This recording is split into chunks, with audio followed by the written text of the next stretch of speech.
নবীজিকে ভালোবাসা আমাদের হৃদয়ের দাবি।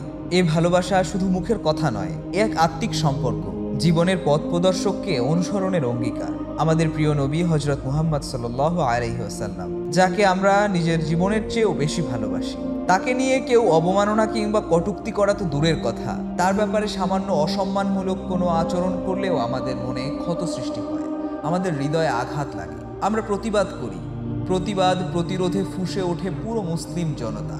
এ আমাদের ভালোবাসার দাবি, আর এমনটা হওয়াই স্বাভাবিক। স্বভাবজাতভাবেই নবীজির প্রতি ভালোবাসার কারণে আমরা প্রতিবাদ ও প্রতিরোধ করে থাকি। হ্যাঁ, এটা আমরা অবশ্যই করব। তবে আমাদের ভালোবাসার দাবিতে কি এতটুকুই যথেষ্ট? আর কিছুই কি করণীয় নেই আমাদের? অবশ্যই আছে।